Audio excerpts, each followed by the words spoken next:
Hi guys, my name is Katousha and I have a couple of thoughts. I want to talk about breaking patterns to set your foundation. What I mean by that is whenever you're preparing for something in your life, getting ready for something new, whether it's going from one place to another, maybe you're moving, maybe you're switching jobs, whatever it is that you might be going through in your life in which there's a lot of change. There's nothing wrong with change and there's nothing wrong with feeling afraid whenever there's big changes going on in your life. But understand that in life, there is a principle that you have to break old patterns to set new foundations. You have to change yourself whenever your circumstances change. Be more aware of yourself whenever your circumstances change. Jesus said at the beginning of his ministry, he said, I did not come to bring you peace. That's what he said at first. And then at the end of his ministry, he said, my peace I leave with you. So it doesn't have to start in a place where you feel comfortable, like everything is gonna pan out correctly. It's okay to be a little bit scared, a little bit afraid. That's completely normal. For those of you who, like myself, are trying to develop yourself and become better people, it wasn't easy at the beginning when you had to break those patterns. If it was even like a physical change, maybe you were trying to build strength or just get more healthy, you decided that you wanted to start going to the gym, you decided you want to start eating right, and even in all that positivity, it sounds great, but even in eating right, like that will completely affect you physically. It'll change the way that your body processes food, and that will have an effect on you. You might feel tired, you might not be very comfortable in your own skin. You know, you might go to the gym and you might feel embarrassed at first and you may not know what to do, and you have to go through a period of feeling awkward, and you have to go through that just to get to a place where you're knowledgeable and you are comfortable being in there and you're able to even train other people. You know what I'm saying? There are habits that we all have that are years old habits. You have to evaluate your friendships. You have to evaluate your relationships. You have to evaluate your spending. You have to evaluate your job. You have to evaluate if this is the right career for you. You have to evaluate the way that you present yourself. Is that the way that you want to continue to present yourself? And the way that you're perceived. Are you comfortable with that? Do you care about the way that you're perceived? Do you care too much about the way that you're perceived? Do you not care at all about what your family thinks, about what your friends think? These are things that you had to ask yourself, that I had to ask myself, and I had to learn, and I'm still learning what's necessary for me to elevate and what's there, and it's not necessarily hurting me. But even the Bible says there are things that are in our lives that they don't hurt us, but they're also not edifying us. What are they building? What foundation are you able to build with that person that you're holding on to? What habits that you're setting yourself up for failure. I know that there was a time that I used to sleep 10 to 12 hours every single day. Then I started working and I was like, all right, 8 to 10 hours. It was ridiculous, but I was wasting a lot of time just sleeping, just napping for no reason. Now I wake up before 8 a.m. every day, even on weekends. I was up today at 8 a.m. It's Saturday. I'm off. I have no plan. And that's what laid the foundations for me to go to the gym. That's what lays the foundation for me to have time to clean my house. It lays the foundation for me to educate myself. It lays the foundation for me to spend time with people that I care about, making more time in my life. Literally just giving myself 6 to 8 hours. 8 if it's a weekend, if I really, really need it, which I usually don't. 6 hours minimum, just to be healthy. 6 hours minimum. I gave myself an extra 2, 4, 6 hours in my day.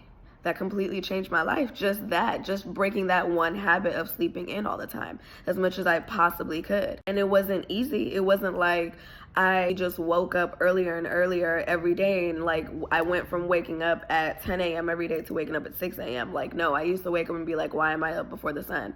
But it was something that I had to do because I read a statistic that says that the average millionaire wakes up 3 hours before his or her workday starts. So those are the habits that we need to adopt. And I just want to encourage you and let you know that sometimes it might feel like you're failing in your efforts, and it's not so easy to break these patterns, and these are patterns that we've had for years.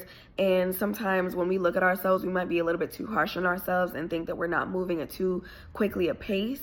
But first of all, don't compare yourself to other people. Comparison is a thief of joy. We all know that. But besides that, don't be so hard on yourself. Be kind to yourself. The way you give other people leniency, give yourself a little bit of leniency. Yes, girl, you can sleep 10 hours today, once a month maybe. But literally, I don't even know the last time I slept for 10 hours. what would I do? Like, what do I need to do in my sleep for that long? I can't. I'm super passionate about racial equality movements. Every single movement that has been able to make lasting change always began with a tremendous struggle. It always started off with a lot of resistance. It always started off with the powers that be making sure that they did everything they could to stop racial equality from taking place. But those who endured to the end, those who were able to make it last as long as possible, those who fought, those who were able to understand that it's not always about being comfortable, that sometimes you do have to sacrifice your sense of self. You do have to look more at your sense of spirit.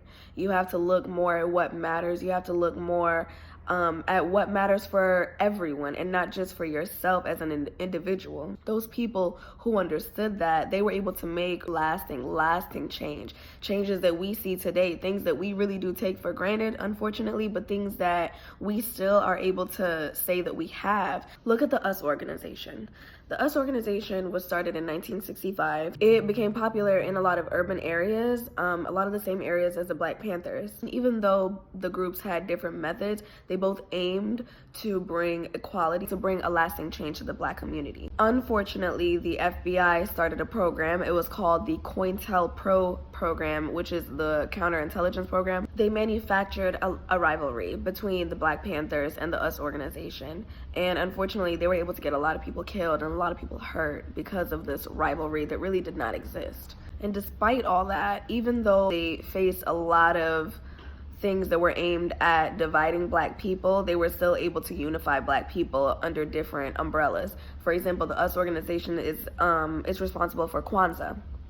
Kwanzaa is something that is celebrated every year by Black Americans. That's a beautiful thing. That was started by the US organization, and even though it's been branded as this horrible group that was against the Black Panthers, it was a manufactured rivalry, y'all. Like, this really did not exist, and I'm very grateful, and shout out to the US organization. Y'all, I'll probably end up doing a separate video about the contributions of the Black Panther Party to the United States, particularly to Black Americans in the United States.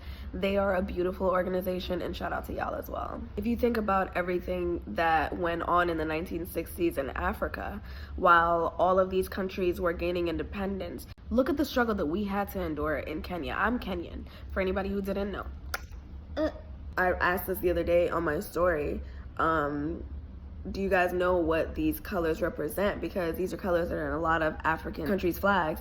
And just for you guys who don't know, the green represents the land, the red represents the blood that was shed for that land, and the black represents the people who shed that blood for the land, and the white represents peace. I'm super, super proud of the struggle that we had to go through to gain our independence. You know, people were jailed, people were beaten, people were killed in their own country, in their own homeland. A lot of people were treated the same way that Black Americans were treated in America, in Africa, which is just so devastating if you think about that. It's disgusting anywhere, but particularly in a land that literally belongs to them, a land that they come from, they are born from, and that the world is born from. They disrespected the people of that land. It's fine. I'm not even mad about it. Or if you think about what the Belgians did to the Congo and how they've affected the Congo to this day, the Republic of Congo.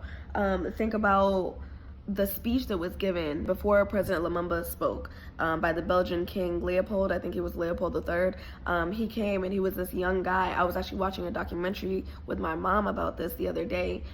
This guy came and gave this speech where he was basically saying that independence was given to the Congolese, and now they're just so blessed and they should feel so grateful because the king has just been so gracious to give them their independence.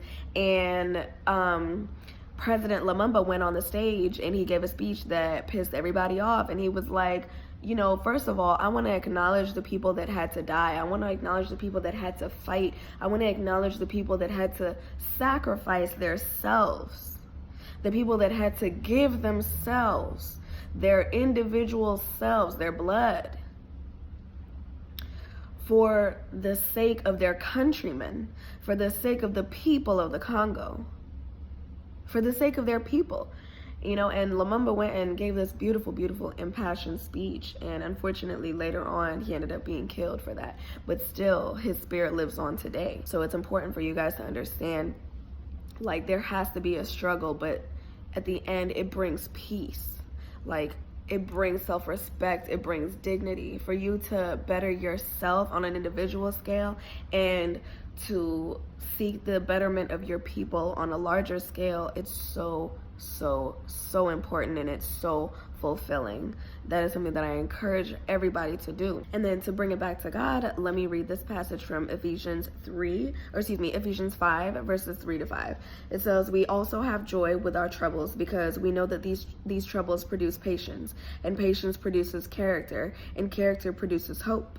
And this hope will never disappoint us, because God has poured out his love to fill our hearts. He gives us his love through the Holy Spirit, whom God has given to us." That is a beautiful, beautiful passage, because it just reminds me, like, regardless of what you're going through, please understand you're going through it for a reason. It's for your betterment. Take from it what you can. Take from it what you can. If you are going through a time where there's change that you didn't even choose, which is the worst type of change, right? Because yeah, when you're developing yourself, it's because you have to, but there are people who unfortunately, they battle with addiction and they're forced to go to rehab, for example, or to jail or something. And I know that there are people. I live currently in Fort Lauderdale, and I used to work in the restaurant industry, and there are a lot of people who are in recovery from up north. Beautiful people, super talented, super funny, super smart people. A lot of people that I really have been blessed to meet. I've seen them go through a struggle, and I've seen the after effects of it, mainly because I usually will see them when they're obviously like working and living their lives, but they've told me about what they've had to go through and the things that they've had to endure, getting arrested, disappointing their families and going through so much. I know one person in particular who, she's been sober, I believe, for 3 years, and she owns her condo that she lives in. She has a full-time job and a part-time job.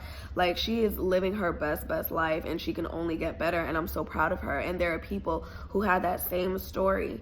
They go through this time of change, this period of struggle. They go through this time of feeling like, yo, this is never going to change. This is never going to get better. And at the end of the day, yes, it does. Yes, it does. Yes, it does. Yes, it comes to a place where you will experience peace. And it's a beautiful place. And these are things that happen in a cyclical way. They happen in a way that you have to build foundations constantly. You're always building a new foundation. You're always trying to elevate. You're always trying to go higher. And while you're doing that, you're setting new foundations. And it might seem like you're always going through something. You're always struggling maybe. And honestly, that means that you're always getting better. When you're going to the gym and you're working out, you're breaking down your muscles so that they can grow back stronger. And that's a life principle. You have to break down your patterns to set the right foundation. That's just a fact. That's just what life is. All that you're going through currently is just to break patterns to set the right foundation. And I hope that for all of you that stuck with me to the end, y'all got something from this. I'm sorry that this is so long. I'm gonna try to learn to stop monologuing, but I always have a lot to say. I'm so sorry. Bye.